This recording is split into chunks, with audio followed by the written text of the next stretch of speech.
Sekali lagi perkenalkan, nama saya Heri Susanto. Kita sekarang berkumpul di sini di Geraha SBC di Surabaya untuk mengikuti acara Zoominar yang pada saat ini memiliki tema yang sangat-sangat luar biasa. Karena menurut saya ini menjadi terobosan dari SBC untuk bisa mengangkat tema-tema yang spesifik, tema-tema yang sangat-sangat spesial yang saat ini sudah banyak dialami oleh masyarakat Indonesia.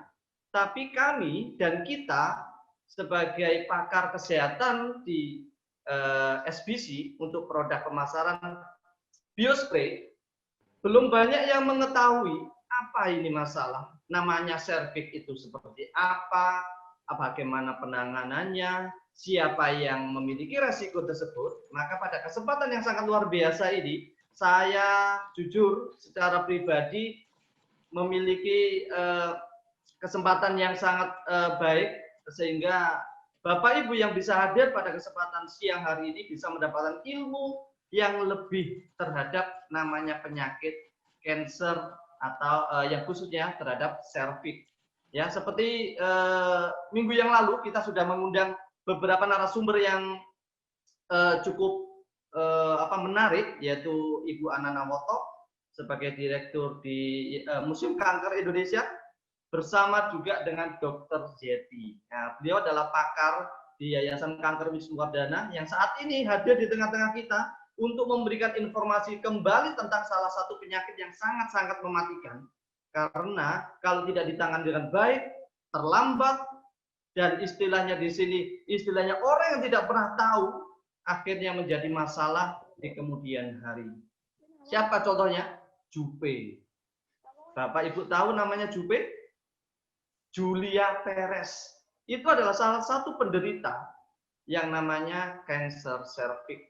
Sehingga penanganannya terlambat, penanganannya kurang tepat, sehingga bukan hanya tidak diketahui, tapi sudah pada tahap-tahap akhir diketahui, penanganannya menjadi susah.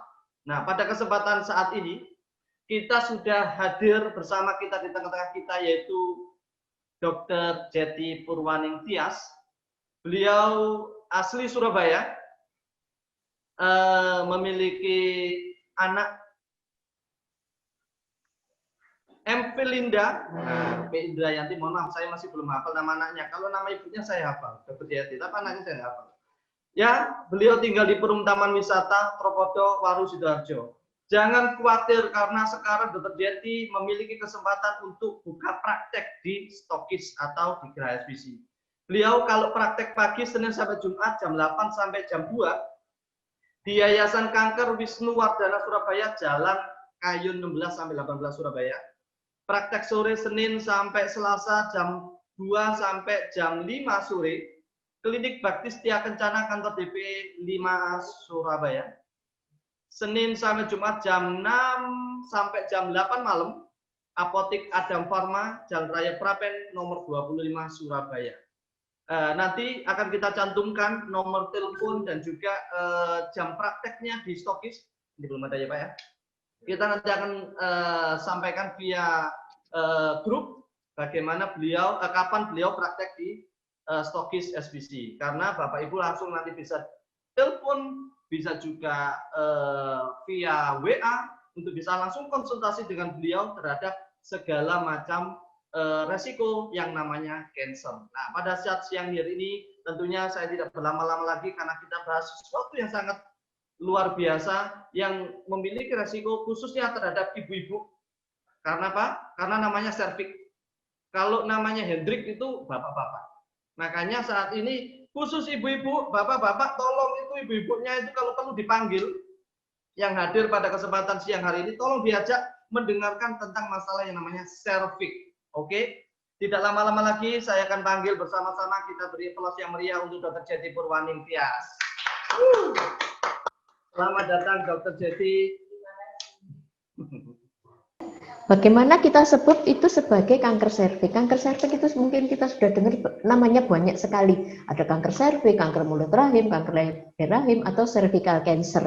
Tapi itu intinya aktornya cuma satu, yaitu kanker serviks. Nah, definisinya adalah suatu penyakit neoplasma ganas yang berasal dari sel di mulut rahim. Nggak bisa, Pak. Nah, ini adalah berikutnya adalah gambar dari organ wanita.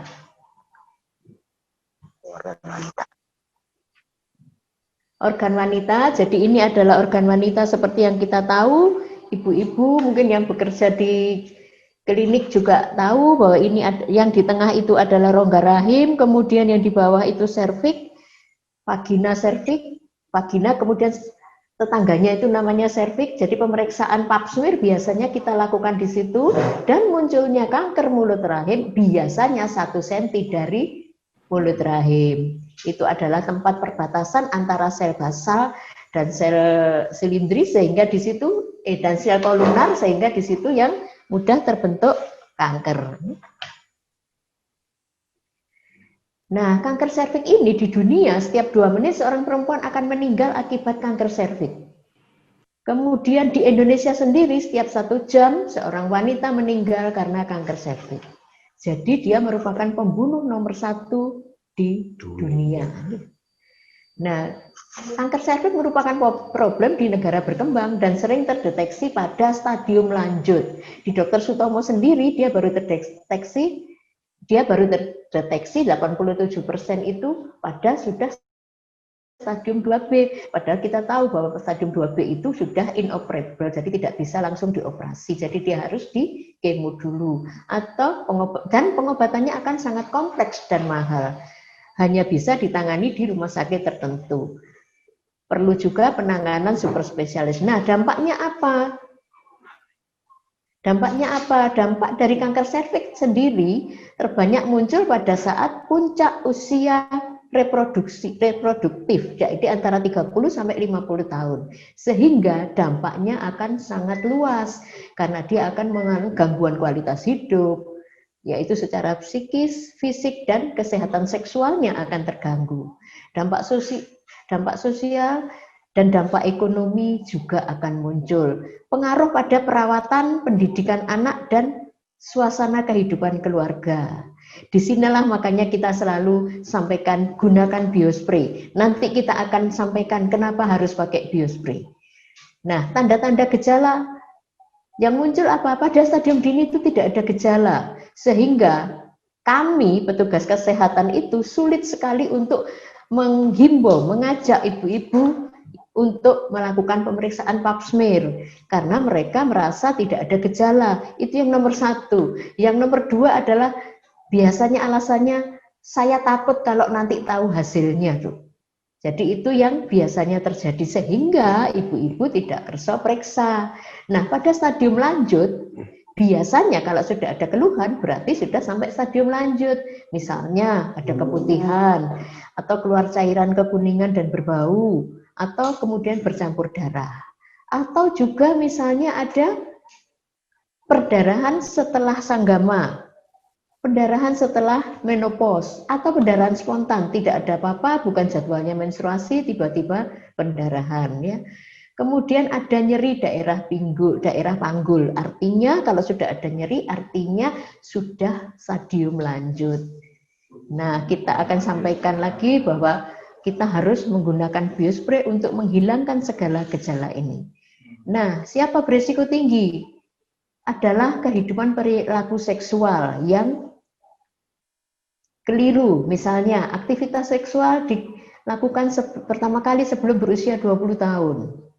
Kenapa seperti itu? Karena sel-sel di mulut rahim itu masih belum dewasa, belum sehat betul. Sehingga pada saat pakai berhubungan dia akan luka. Dia akan luka, penyembuhannya sulit. Apalagi kalau setiap tahun melahirkan. Saya dulu, tetangga saya itu ada anaknya 16. Yang hidup 14. Jadi kemudian jadi mulut rahimnya itu luka, belum sembuh, harus luka lagi untuk melahirkan. Belum sembuh, harus luka lagi. Mungkin tidak terasa. Karena apa? Tidak terasa karena di mulut rahim, di serviks itu tidak ada saraf nyeri. Saraf nyeri tidak ada, saraf gatal tidak ada. mulut rahimnya. Yang ada adalah di vaginanya, yaitu saraf kenikmatan ya Bapak Ibu. Itu saja, tapi saraf nyeri tidak ada. Kemudian riwayat kanker dalam keluarga. Belum multi partner. Kelewatan. Multi partner artinya sering berganti-ganti partner, sering berganti-ganti pasangan. Di sini tidak ada ya, Bapak Ibu. Di sini kita tidak ada, yang ada di luar sana. Kita di sini tidak ada. Kemudian adanya penyakit menular seksual, PMS ya, penyakit menular seksual. Jadi dia misalnya ada sipilis ya atau apa, itu kalau menular, kemudian dia suatu saat bisa merubah sel-sel di mulut rahim menjadi ganas. Kemudian yang berikutnya riwayat keluarga, riwayat kanker dalam keluarga. Ini juga bisa jadi DNA, dia diturunkan menjadi DNA, diturunkan kepada keturunannya, tapi tidak harus anaknya. Kadang-kadang ibunya yang ibu A yang kena, yang akan menurun adalah mungkin keponakannya atau kemudian cucunya. Jadi tidak harus anaknya, tapi anaknya juga bisa.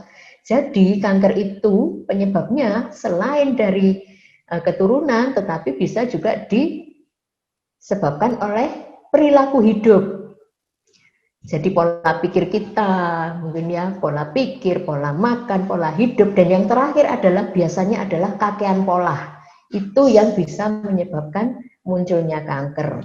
Kemudian imunitas kita rendah. Jadi kenapa sering kita melihat bahwa di rumah sakit itu orang yang terkena kanker itu biasanya adalah yang imunitasnya rendah, karena mereka biasanya hidup dengan gizi yang kurang, dengan ketidakbersih, tetapi itu bukan mutlak, itu adalah pendukung, pencetus, mempercepat munculnya kanker itu sendiri. Kemudian sering infeksi di daerah kelamin. Ya, kita tahu sendiri infeksi dari kelamin. Kemudian paritas tinggi, melahirkan banyak anak. Kita perempuan ini repot, kalau kita melahirkan banyak anak, mungkin bisa terkena kanker mulut rahim. Kalau kita tidak punya anak, kita bisa terkena kanker payudara. Jadi memang itu dilema untuk wanita. Kemudian pendidikan dan sosial ekonomi yang kurang pendidikan, sehingga mungkin ceboknya kurang bersih, mungkin air memang di daerah situ yang kurang, tapi itu juga bisa menjadi salah satu penyebab. Nah, penyebab kanker mulut rahim yang paling tinggi adalah human papilloma virus, suatu virus yang bisa ditularkan melalui, yang nomor satu adalah melalui hubungan seksual. Jadi dia adalah virus HPV yang onkogenik. Biasanya yang cuma ada 4 tipe, yaitu tipe 16 dan tipe 18. Juga ada tipe 51, dan itu bisa menjadi penyebab kanker mulut rahim. Ini adalah gambaran dari human papilloma virus. Virusnya cantik sekali, biru, kemudian dia metal seperti itu, jadi bagus sekali warnanya, tetapi ini sangat berbahaya. Nah, kenapa kita sarankan pada ini untuk memakai biospray? Karena biospray bisa memperkuat tubuh kita sehingga bisa membantu mematikan virus. Nah, perjalanan penyakitnya bagaimana? Dia sangat progresif. Jadi kanker itu bukan moro-moro hari ini sehat besok kanker, bukan. Kanker itu adalah suatu proses pelan selama dia masih sampai stadium 2A tidak ada gejalanya sama sekali. Jadi itu sebabnya kita selalu mengajak ibu-ibu untuk melakukan pap smear segera setelah melakukan hubungan seksual. Ya. Memang yang melakukan hubungan seksual kan ya kehidupan kita di metropolis itu ya seperti ini. Jadi banyak juga sih yang periksa kemudian ternyata dia belum punya anak, tapi sudah ada belum punya anak, belum menikah, tapi ada keluhan di sana. Kemudian ada juga yang datang berobat diantar sama mucikarinya seperti itu. Tapi ya memang itu kehidupan ya, itu adalah pilihan. Jadi apapun harus kita cegah, misal untuk jadi harus lebih sering untuk melakukan pemeriksaan pap smear. Kemudian itu seperti yang saya sampaikan tadi, dia dimulai 1 cm dari mulut rahim, yaitu pada perbatasan antara sel squamous dan kolumnar ya. Melalui beberapa stadium, ada stadium praklinik, stadium klinik, stadium prakanker. Kemudian berikutnya stadium kanker. Nah, ini adalah tempatnya, jadi penting 95% itu dimulai di daerah perbatasan. Karena daerah itu lemah sekali sehingga mudah terkena. Letaknya bervariasi, bisa ke sebelah dalam, bisa ke kanalis cervicalis ya, ke salurannya itu, kemudian bisa juga ke porsionya, ke mulutnya yang agak di luar. Kemudian karena pada wanita menopause biasanya tidak terlihat, jadi pemeriksaannya harus lebih tajam lagi. Nah, perjalanan penyakit dari kanker serviks itu sendiri seperti ini. Epitel serviks yang normal, bila terkena sesuatu dia bisa infeksi atau bisa juga turun ke bawah menjadi displasia ringan. Displasia ringan itu adalah sudah muncul gejala calon kanker. Kalau di sini kondisi badan kita bagus, pengobatan kita bagus, maka dia bisa kembali ke atas lagi, kembali ke normal lagi, atau kembali ke sekedar infeksi saja.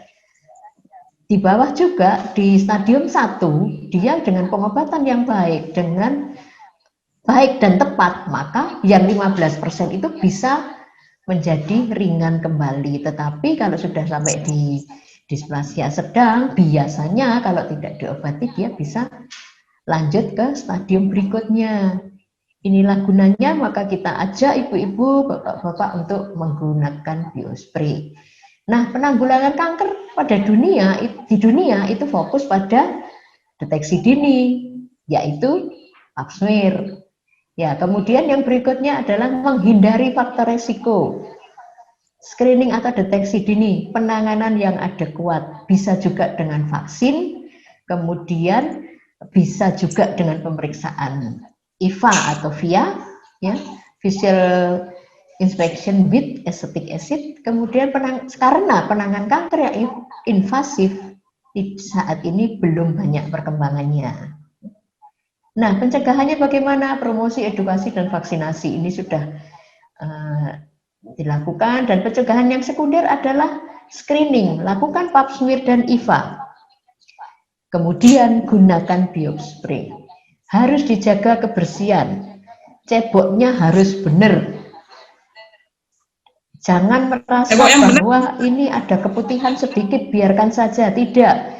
Keputihan itu bukan hal yang normal. Kalau orang bilang bahwa, oh keputihan seperti itu normal. Yang penting tidak bau, tidak gatal. Sebetulnya jernih pun dia bisa bermasalah, karena kalau dia jernih berarti dia bersih, tidak ada infeksi. Tetapi kalau dibiarkan di situ itu lembab, tempatnya tertutup, jadi akan mudah terjadi infeksi dan kemudian dia akan berubah menjadi yang bisa menginfeksi mulut rahimnya, sehingga kanker itu bisa mulai timbul. Itu gunanya kita pakai biospray untuk meningkatkan kondisi badan kita sehingga semuanya akan baik. Nah, ini adalah tata cara pemeriksaan pap smear zaman dulu, bukan seperti sekarang. Ibu-ibu, bapak-bapak bisa lihat yang atas matanya juga ketap-ketip, yang di bawah itu tambah kelop-kelop sambil melihat ke atas. Jadi kita bisa membayangkan ruwetnya pemeriksaan zaman dulu. Tetapi sekarang caranya sudah enak, jadi kita bisa pakai spekulum, kemudian kita lihat itu di bagian itu adalah tempat pemeriksaannya dan tidak sakit. Satu yang saya tekankan di sini, tidak perlu takut karena pemeriksaan pap smear tidak sakit. Hanya 2 menit sudah selesai, tidak sampai 2 menit sudah selesai. Yang penting ibu-ibu kooperatif sehingga tidak sakit. Kalau sedang diperiksa pap smear seperti ini harus rileks. Ya, harus rileks, jangan kaku. Kalau kaku nanti kecepit besinya. Besinya loh ya yang kecepit. Tapi kalau sama bapak-bapak mau kaku, monggo silahkan ya. Tapi kalau diperiksa jangan kaku karena dia akan sakit. Nah, ini adalah pemeriksaannya. Jadi dokter mengambil sampel, kemudian diswabkan di objek gelas, kemudian dilakukan pemeriksaan. Nah, keluar hasilnya seperti yang di kanan bawah ini. Kalau pemeriksaan itu pap smear yang konvensional, maka akan keluar hasil saja. Tetapi kalau memakai liquid base, maka akan disertai dengan gambar dari sediaannya. Jadi pilihan bisa pemeriksaan secara konvensional, bisa juga secara liquid base. Yang jelas pasti harganya berbeda.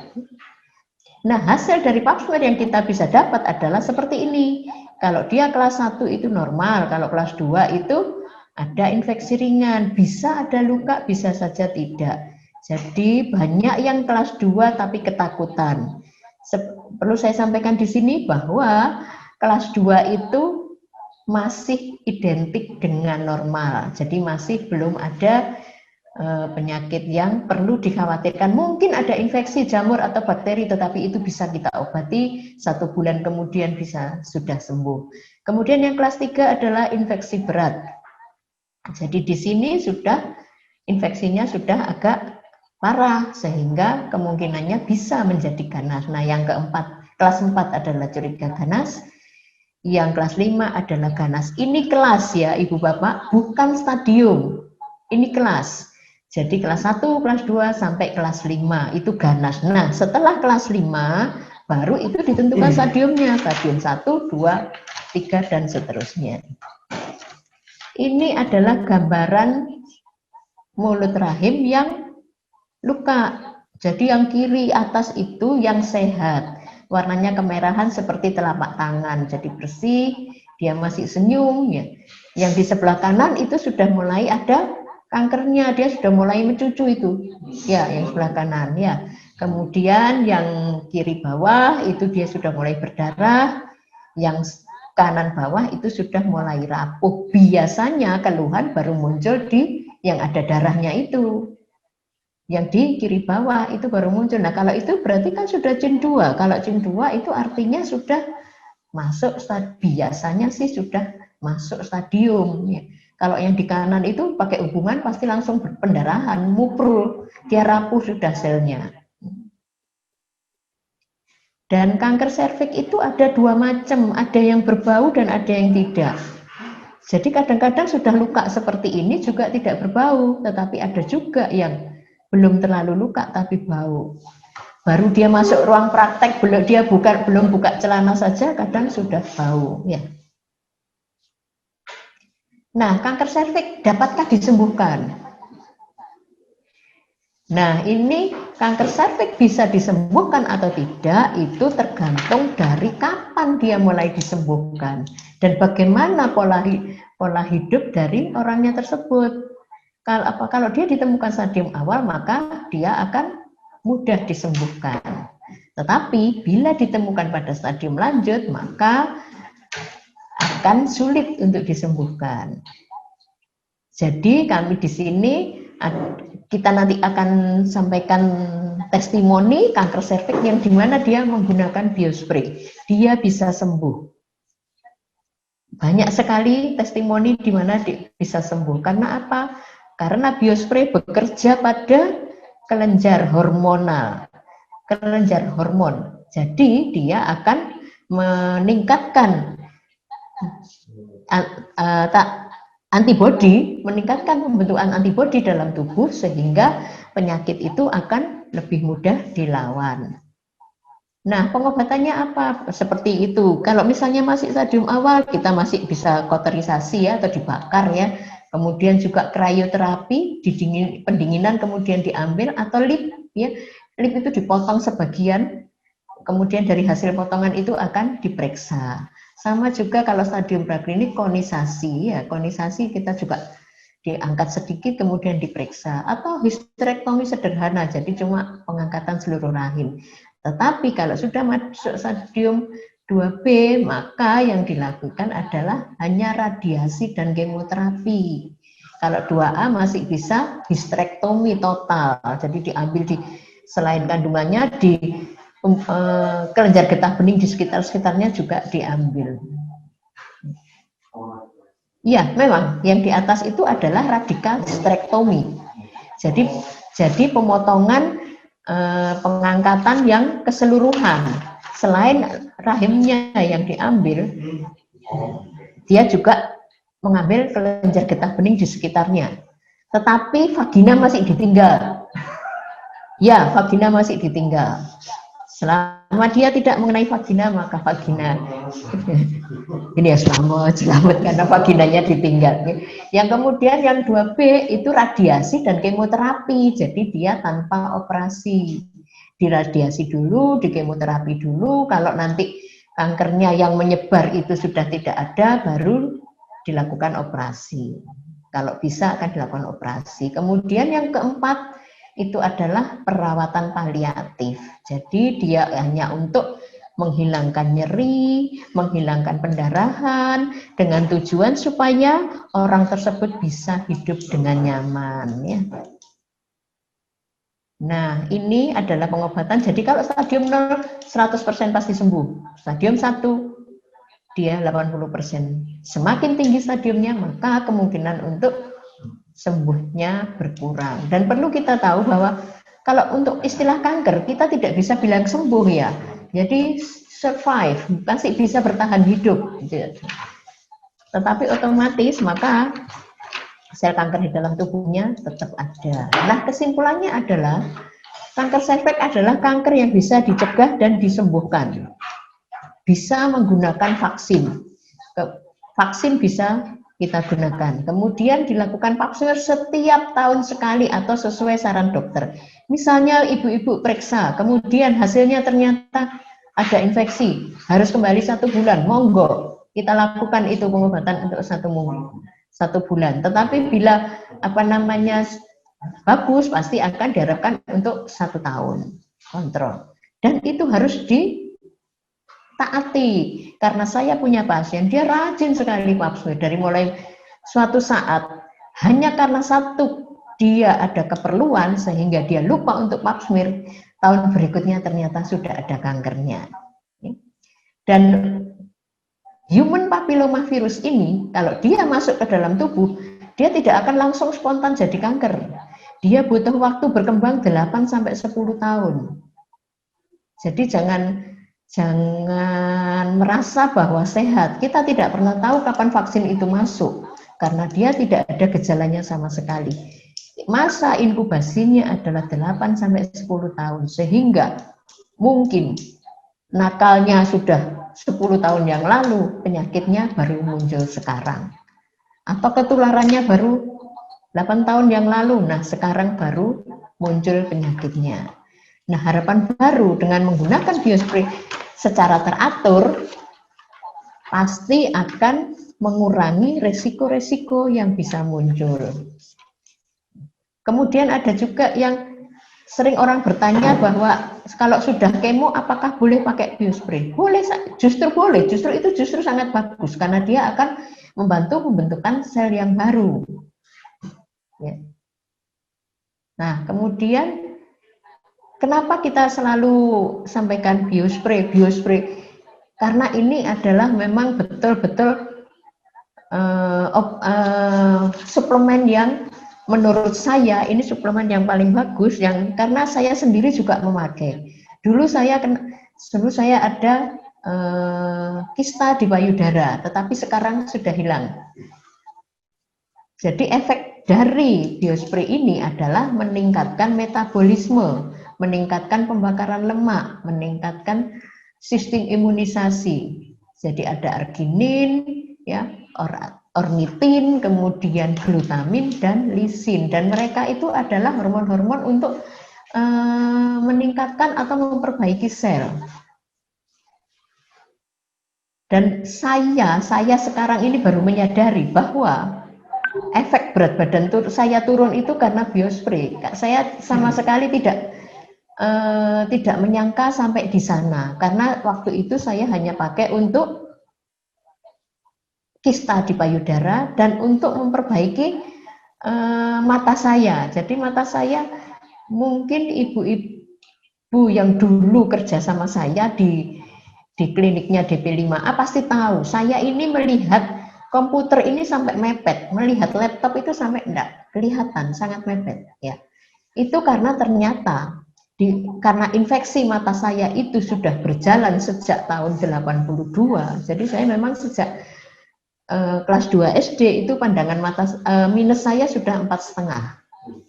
Dan tahun 82, tahun 81 saya masuk ke kedokteran, 82 saya dipegang langsung oleh Prof. Diani. Waktu itu pertama kali adanya kontak lens.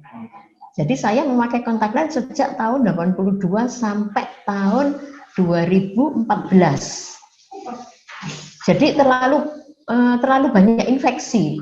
Jadi waktu saya di NTT dulu, kita dapat mobil dinas tidak ada AC, jadi terpaksa pintu harus dibuka. Nah, kalau kena debu mata saya bengkak. Jadi kendala saya terlalu besar dengan mata saya. Nah, pada tahun 2014 itu saya betul-betul sudah tidak bisa melihat. Jadi saya sudah tidak berani nyetir mobil. Ternyata setelah karena saya ini ya saya akui ya saya ini memang mokong gitu loh. Saya tidak pernah kontrol ke dokter mata. Selama saya masih bisa melihat, saya tidak pernah kontrol. Ternyata setelah itu saya kembali, ternyata ada kataraknya. Kemudian Desember 2014 saya operasi yang kiri, Juni 2015 saya periksa yang kanan. Tapi yang menakutkan bagi saya adalah dokter matanya itu bilang, ini tidak mungkin bisa kembali normal karena retinanya sudah ada lukanya, gitu, karena terlalu sering infeksi seperti itu. Jadi kemudian ya saya ya was-was, tapi dokternya bilang begini, kalau tidak operasi tidak bisa melihat, tapi kalau operasi kemungkinan melihat masih ada 50%. Jadi setelah operasi mata saya benar-benar normal. Jadi yang kiri itu normal, cuma dia plusnya ada plusnya 3. Lah yang kanan itu -2, plusnya nggak ada. Jadi waktu itu saya cuma protes sama dokternya, kok mataku nggak sama, saya bilang gitu. Terus katanya dokternya gini, ya memang saya kasih begitu mbak, supaya kalau suatu saat kacamatanya ketinggalan masih bisa baca, katanya. Jadi akhirnya ya sudah saya terima.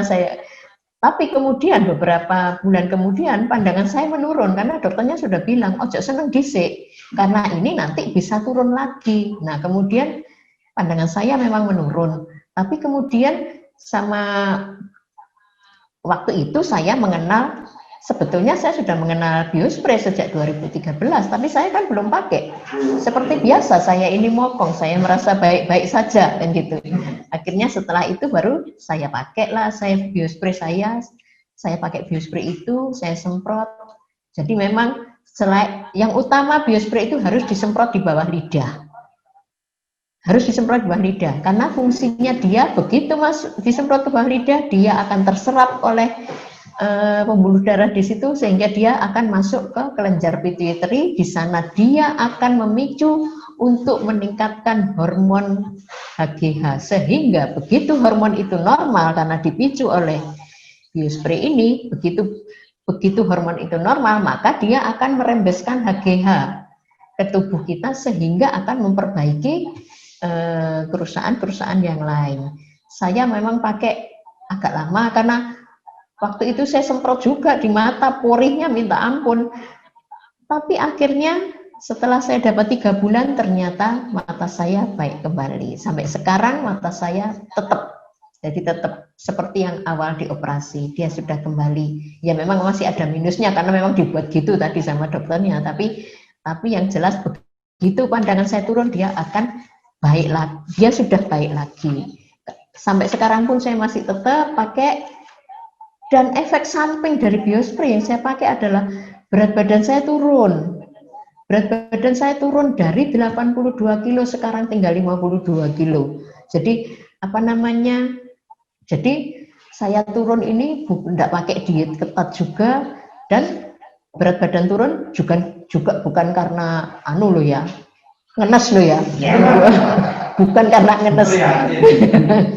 Jadi saya itu orangnya easygoing, ngenes ya sudah, itu urusan nanti. Yang penting soalnya kita ketemu banyak orang. Jadi kalau kita terlalu banyak masalah kita sendiri, maka kita tidak akan bisa menyenangkan orang lain. Yang penting kita bisa menyenangkan orang lain, pasti kita juga akan mendapat pahala dari Tuhan. Nah, biospray itu ada dua macam, yang tadi adalah biospray reguler, yang ini adalah biospray plus. Apa perbedaannya? Di dalam biospray plus ini, selain hal-hal yang ada di biospray reguler, itu juga ada asam amino dan vitamin-vitamin juga mineral. Sehingga kalau pakai ini, Ibu akan sehat, segar kembali. Saya ini juga pengen segar kembali, makanya saya pakai terus. Mungkin ibu-ibu yang dulu sudah pernah kenal saya, pasti juga melihat bahwa saya ini lansia, tapi saya tidak lemes. Saya harus bisa tetap bangkit untuk menolong orang lain.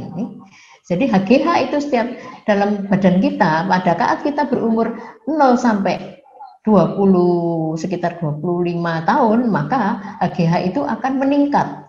Sehingga kita seger. Tetapi setelah 25 tahun, mulai turun.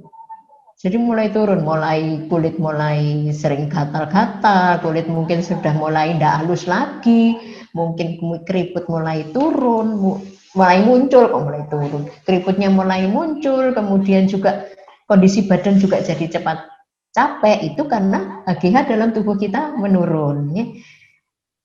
Dan fungsi dari, seperti yang kita sampaikan tadi, bahwa fungsi dari biospray itu akan menstimulasi kelenjar pituitary untuk memproduksi hormon HGH.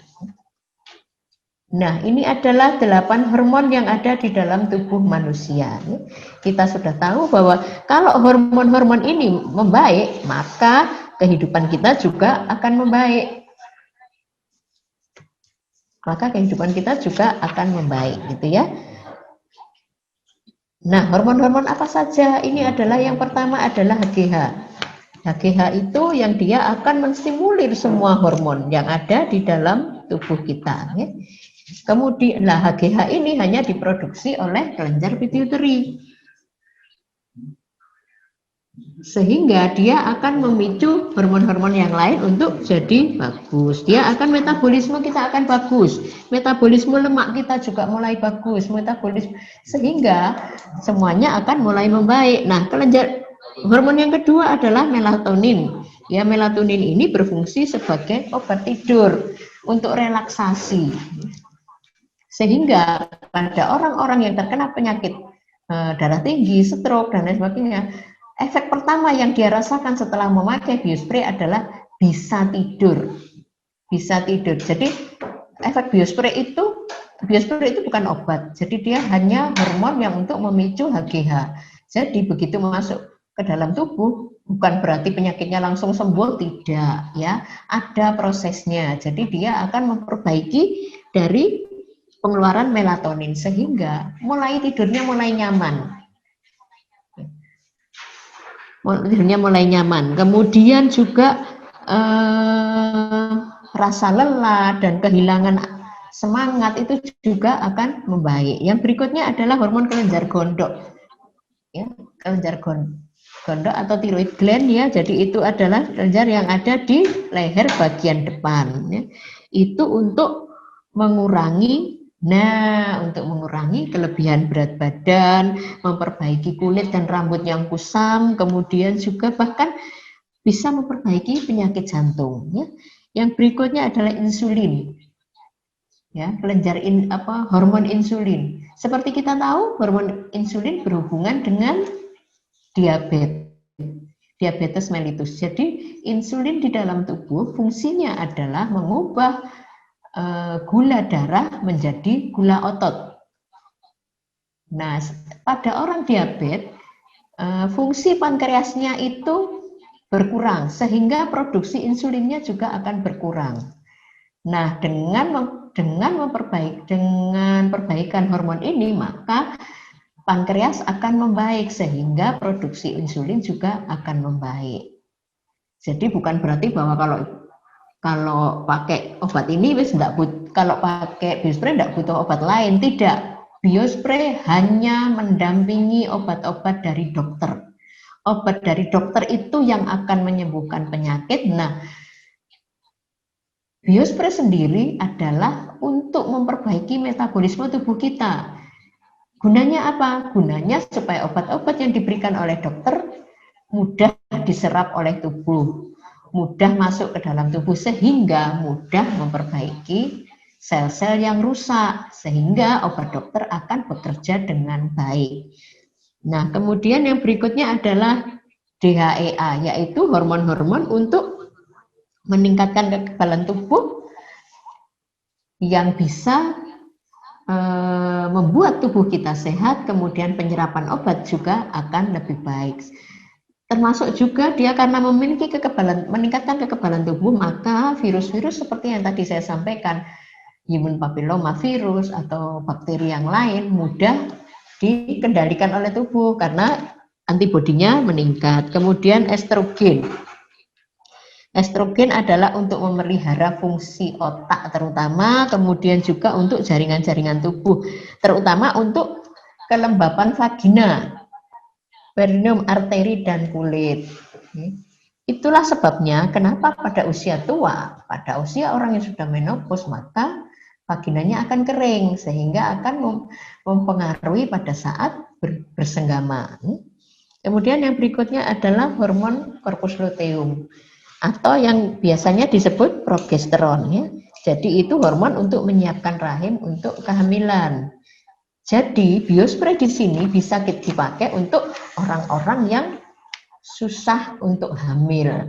Jadi dengan pemberian biospray maka hormon-hormonnya akan terpicu sehingga hormon corpus luteum yang membaik. Jadi corpus luteum itu dia bisa mempermudah kematangan sel pada indung telur.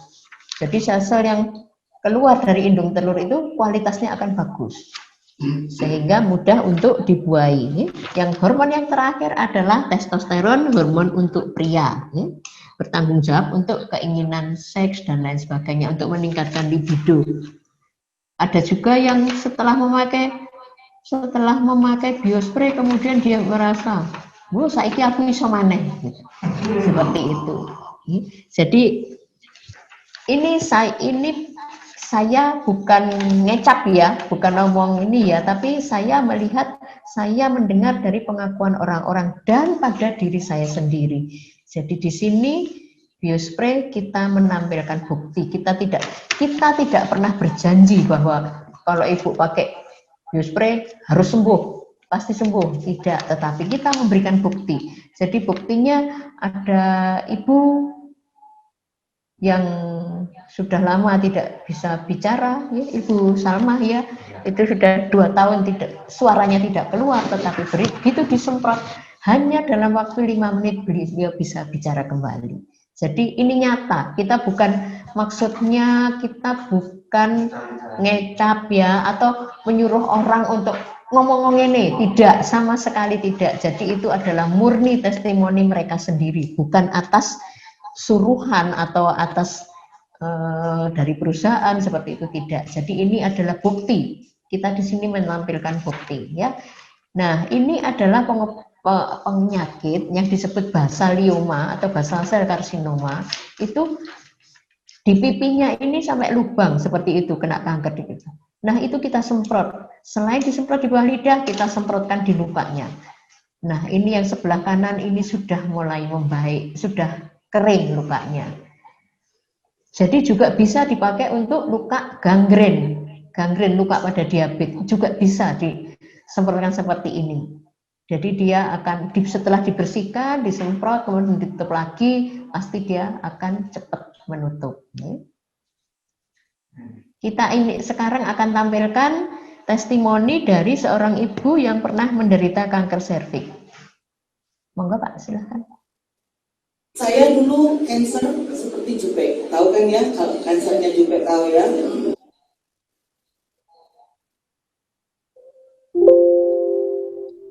Untuk kali ini kita tampilkan videonya karena beliau tidak bisa rawuh ke sini. Ini di paha sini semua seperti lumpuh, jadi saya tidak kuat berdiri, didorong sama anak-anak. Tapi saya ke MRI-nya Siloam, mengatakan saya rematik akut 60 kali orang normal. Sesudah saya coba punyanya Ibu Yeni itu, saya mengkonsumsi dengan pemikiran nating tulus lah, orang dikasih ini kan ya, pakai aja mau basir. Terus datang ponakan saya yang sudah dia gondoli juga itu, jadi membernya dia. Itu ngasih saya sepasang ini yang besar. Pakai, kata dia gitu. Masa nggak kepengen jalan-jalan ke luar negeri lagi? Nggak. Saya di luar negeri obatnya segitu mahal, nggak sembuh. Wong punya ini loh, tak jutaan tok, aku bilang gitu. Masa bisa sembuh? Lah namanya kita sudah biasa pengobatan begitu, pasti ada rasa sanksi. Ya. Jadi saya coba mengkonsumsi. Dengan berjalannya waktu, berarti ini yang sepasang ini hampir habis. Saya tidak merasa waktu kapan saat kaki saya enakan, kapan saat kaki saya sembuh. Tiba-tiba ponakan saya jemput, yuk kita ngopi-ngopi. Malas? Ayolah, sekalian jemput cucumu, kata dia. Jadi pergi. Waktu turun dia parkir, dia bilang tunggu di mobil aja. Dia jemput anaknya. Saya ogah disuruh tunggu di mobil, jadi saya turun. Nyebrang, saya lari-lari jalan. Dia teriak-teriak, kakimu kan dari gitu kan. Kenapa kaki saya? Udah bisa lari tak? Sini, oh iya ya. Nah di situ saya baru sadar bahwa luar biasa biosfera.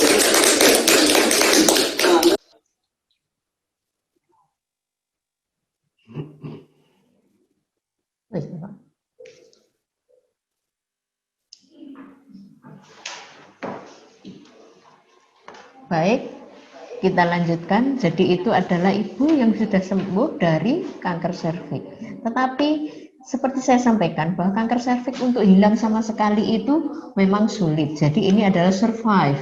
Jadi dia bisa tetap bertahan hidup dengan pengobatan yang dia lakukan, pengobatan dokter tetap dilaksanakan, kemudian ditambah dengan ada pendampingan dengan biospray. Nah, cara kerja biospray adalah memperbaiki regenerasi sel.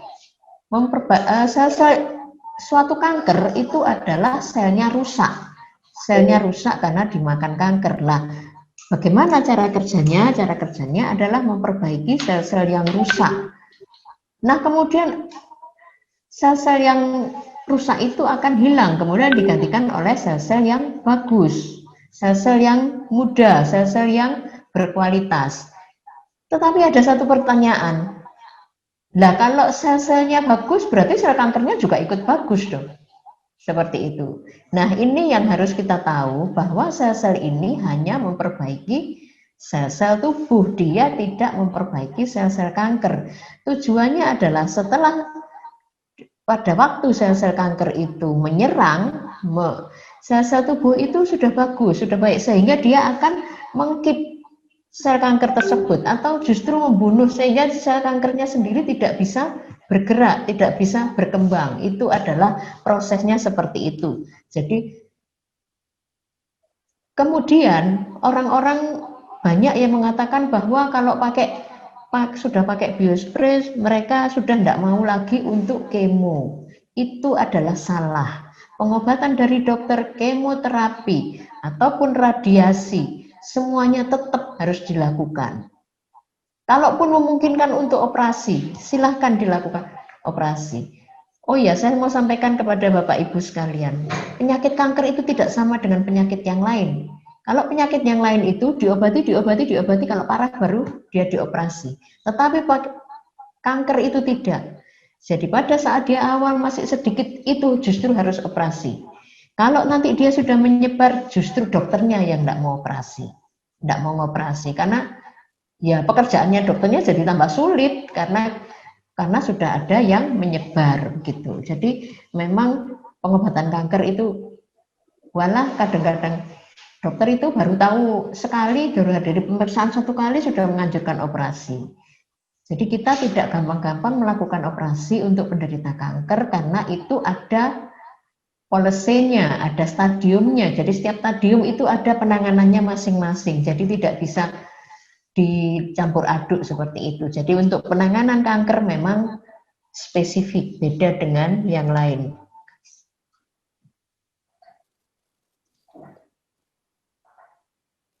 Nah, ini adalah cara kerja biospray. Kita semprotkan di bawah lidah. Kemudian jangan ditelan dulu. Ditahan di bawah lidah kalau bisa sampai 3 menit. Ya, pagi bangun tidur dan malam sebelum tidur. Pagi sebelum tidur, setelah bangun tidur dan malam sebelum tidur itu kita lakukan bagi kita yang hanya untuk maintenance, hanya untuk perawatan, hanya karena kita punya keluhan-keluhan sedikit. Tetapi kalau sudah mempunyai penyakit, maka penggunaan itu akan ditambahkan. Jadi walaupun banyak penyemprotannya tidak masalah, karena dia bukan obat, jadi dia disemprot berapapun bisa. Cuma kalau kita semprot banyak-banyak bagi yang belum biasa, maka akan ketelan. Kalau ketelan, langsung ditelan, itu biasanya rasanya kecut. Jadi kita biarkan dulu di bawah lidah sampai 2-3 menit.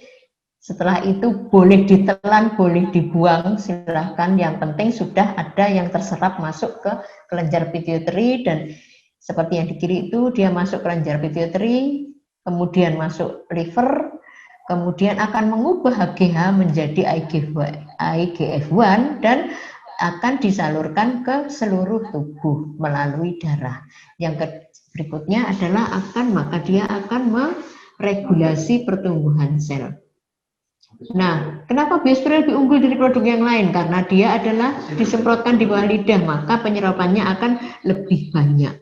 Kalau pil, kapsul, cairan atau suntikan, dia akan beredar dulu dalam tubuh, baru kemudian masuk ke liver. Tetapi dengan penyemprotan di bawah lidah, setelah dia ke kelenjar pituitary, dia bisa langsung menuju liver.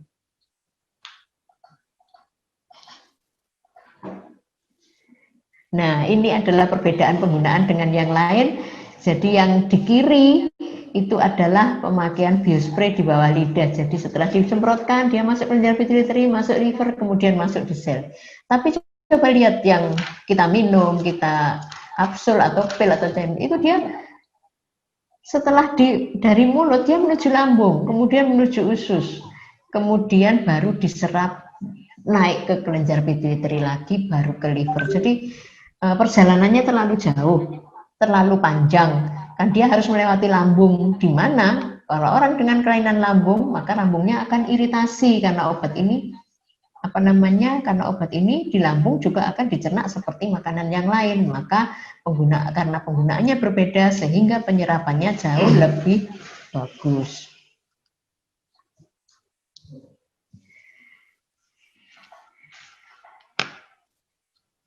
Nah, ini adalah pengobatan dari biospray, dari efek dari dia juga bisa memperbaiki dari sel-sel yang di kiri itu adalah sel-sel pembuluh darah di retina. Ya.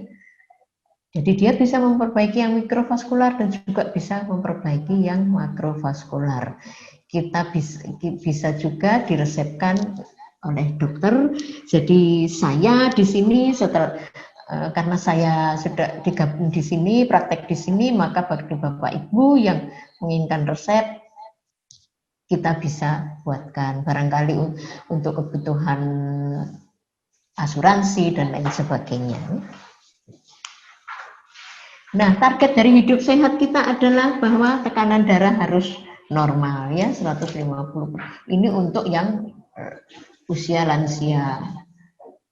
Kemudian yang ini berikutnya untuk usia yang ini di bawah 60 tahun, maka dengan diabetes positif maka tensinya harus seperti itu. Ibu-ibu tahu kalau ibu-ibu biasanya Bapak Ibu melakukan pemeriksaan general check up setiap tahun, maka ini yang harus normal, ya ini. Kemudian kita lihat juga fungsi liver, fungsi ginjal dan lain sebagainya sehingga semuanya akan normal. Ibu-ibu boleh percaya, boleh tidak. Tetapi dulu saya ini kolesterol saya itu 350.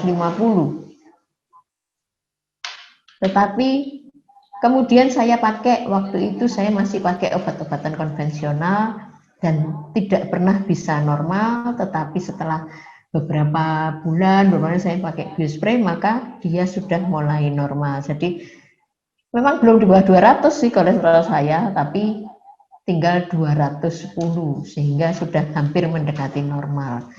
Jadi tujuan kita adalah supaya lab, pemeriksaan general check up yang kita lakukan semuanya membaik, sehingga hidup kita jadi nyaman.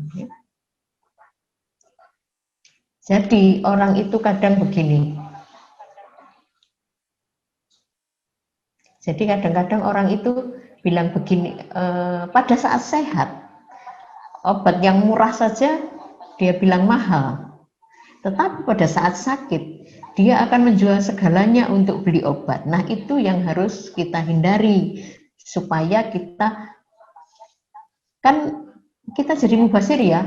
Dikala muda, dikala kita sehat, kita kumpulkan uang, kita beli ini. Setelah kita sakit, semuanya harus kita jual untuk pengobatan kita. Jadi mumpung sekarang ini bisa ada obat yang bisa mencegah semuanya itu terjadi, memperbaiki penyakit, meregulasi anti imunitas, dan kemudian juga memperbaiki regenerasi sel, maka itu yang harus kita jalani sekarang. Mungkin kita terkesan kadang-kadang, oh itu produk mahal. Tidak ada produk yang mahal. Jadi tidak ada produk yang mahal. Jadi yang ada adalah kita yang lalai untuk memelihara kesehatan tubuh kita. Nah, kenapa kita, nah ini ya, yang ini seperti disampaikan oleh Prof. Yogi, seperti disampaikan oleh Prof. Yogi bahwa dalam menggunakan biospray, terapi dokter tidak boleh ditinggalkan sama sekali. Tetap harus diminum sesuai anjuran, sesuai dosis. Ya. Apapun penyakitnya, maka biospray hanya sebagai complementary medicine. Jadi obat pendamping, obat tambahan untuk meningkatkan penyerapan obat yang diberikan oleh dokter. Kemudian biospray ini juga unik karena dia bisa memicu HGH endogen dalam tubuh kita, sehingga mampu bekerja sebagai anti-aging. Anti-aging ibu bapak. Jadi kalau ibu-ibu pasti senang dengan anti-aging, karena mereka biasanya datang ke salon hanya untuk supaya keriputnya tidak kelihatan. Iya kan? Jadi ini ada anti-agingnya juga. Nah, produk ini sudah mendapat jaminan dari pemeriksaan analisa bakteri, kemudian analisa kimia, kemudian juga sudah diakui oleh BPOM, sehingga obat ini juga sudah ada pemeriksaan halal, sehingga boleh dipakai seterusnya seumur hidup ya. Jadi tidak mengandung zat yang berbahaya atau bahan kimia. Nah, fakta yang kita dapat atau 4 manfaat yang kita dapat dari memakai biospray, dan ini sudah terbukti. Yang pertama adalah membantu proses penyembuhan berbagai penyakit. Jadi bukan dia obat 1000 macam penyakit, obat 1001 penyakit, bukan. Tetapi dia adalah untuk memicu imunitas dalam tubuh kita, sehingga obat-obat apapun yang diberikan oleh dokter akan terserap dengan baik, sehingga efeknya juga akan maksimal. Kemudian menjadi muda kembali 10-20 tahun. Ini tergantung dari rutinitas kita memakai. Kalau kita pakai pas keriputnya keluar baru dipakai, kemudian tidak dipakai, ya efek ini akan berkurang atau mungkin tidak ada, seperti itu ya. Kemudian yang berikutnya adalah pelangsingan. Saya buktinya, ibu bapak, saya buktinya. Kemudian yang berikutnya yang paling bapak ibu sukai adalah hubungan suami istri akan kembali harmonis. Ya, karena saya ini dulu sering dapat pasien bahwa kalau dia diabetes dan sudah tua, ya hubungan itu yang akan berkurang. Kemudian kalau ibu-ibunya sudah menopause, sudah di atas umur 50, vaginanya menjadi kering, sehingga pada waktu berhubungan akan sakit. Seperti itu. Tetapi kalau kita menggunakan ini, maka seperti tadi ada hormon estrogen, ada progesteron yang fungsinya adalah untuk memperbaiki sel-sel reproduksi kita, sehingga dia kulitnya vaginanya kembali kenyal, ya, kemudian hubungannya juga jadi tidak males gitu ya. Kadang-kadang disenggol aja sudah marah, tidak mau, ya seperti itu karena usia.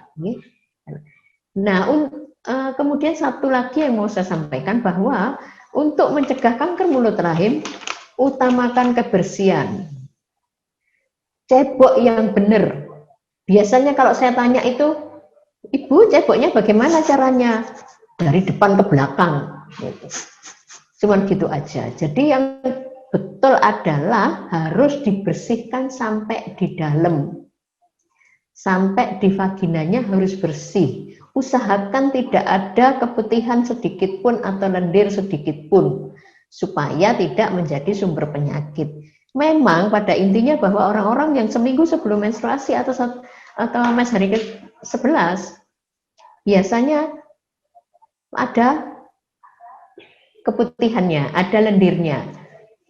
Memang seperti itu. Tetapi kalau bapak ibu atau ibu bapak tidak punya ya, jadi ibu-ibu harus tetap membersihkan karena itu suatu saat akan menjadi penyakit.